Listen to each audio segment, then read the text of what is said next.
Most fascinatingly, the Xenobot's curious behavior was occurring spontaneously, without the help of human programming.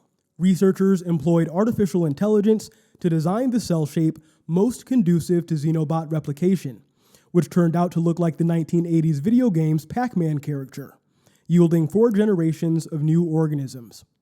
But the fact that the Xenobots themselves had figured out how to replicate, and in a new way, never before seen in plants or animals, was astounding. Called spontaneous kinematic self-replication, this type of process has been observed in molecules, but never before in organisms.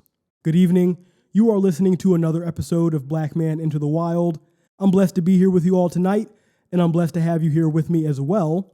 Tonight, we're going to be looking at a new breed of robots created by a team of scientists back in 2020. On the podcast this year, we've looked at Boston Dynamics and the progress that they've made with their Stretch and Atlas robot projects. We've even talked a little bit about the future implications of the Tesla bot. But this here is something a little bit different. I would also like to give a quick update on Elon Musk's plans for Neuralink in 2022. And to finish off, I want to touch on this idea of the singularity and Moore's law.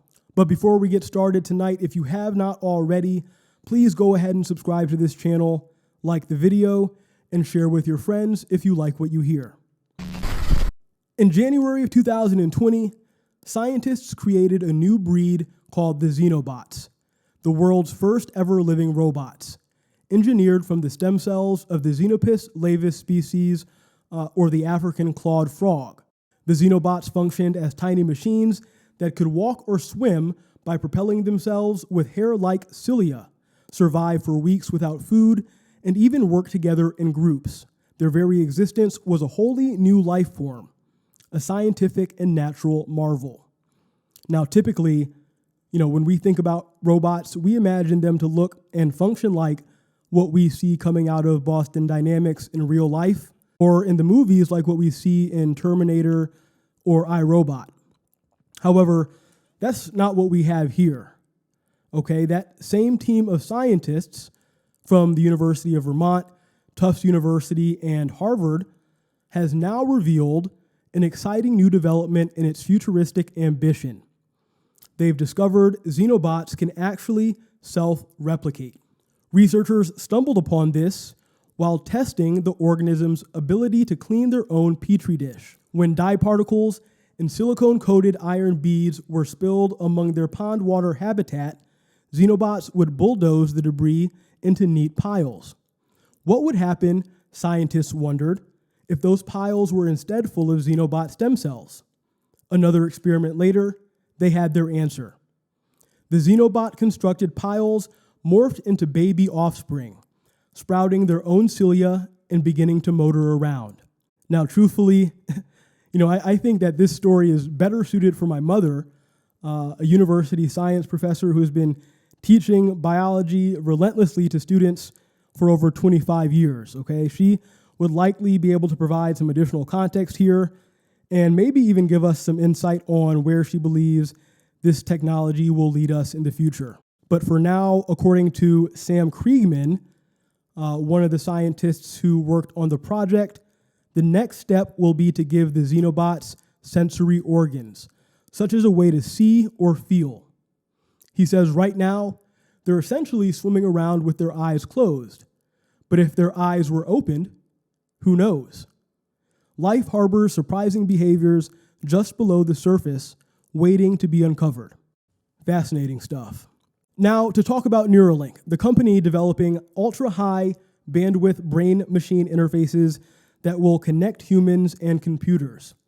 Okay, again, co-founded by Elon Musk back in 2016, the company is developing a chip that will be implanted in people's brains to simultaneously record and stimulate activity. Among other things, the chip is intended to have medical applications such as treating serious spinal cord injuries and neurological disorders.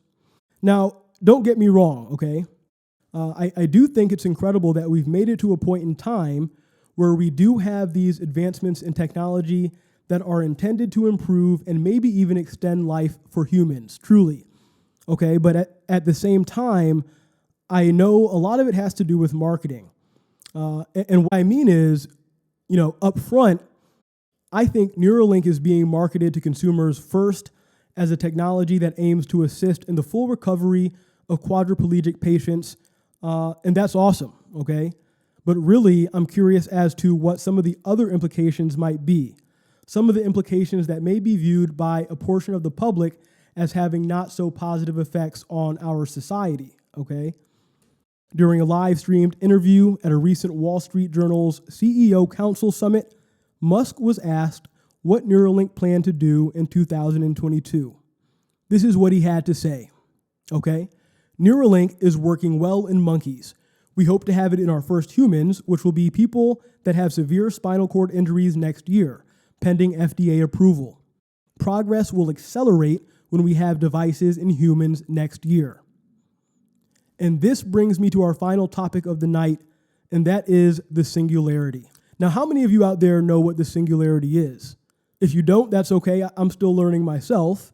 But a quick internet search will tell you that the singularity is a hypothetical point in time at which technological growth becomes uncontrollable and irreversible, resulting in unforeseeable changes to human civilization.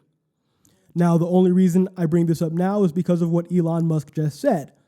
Okay, when speaking on updates for Neuralink in 2022, Musk said that progress will accelerate when we have devices in humans next year. I didn't say that, he did, okay? Now, according to the most popular version of the singularity hypothesis, called intelligence explosion, an upgradable intelligent agent, that's us, human beings, will eventually enter a runaway reaction of self-improvement cycles, each new and more intelligent generation appearing more and more rapidly, causing an explosion in intelligence and resulting in a powerful superintelligence that qualitatively far surpasses all human intelligence. Okay, now diving a little bit deeper into the subject, we're introduced to Moore's Law. Moore's Law is the observation that the number of transistors in a dense integrated circuit doubles about every 2 years. The observation is named after Gordon Moore, the co-founder and former CEO of Intel. Now, what is a transistor, or what is a dense integrated circuit?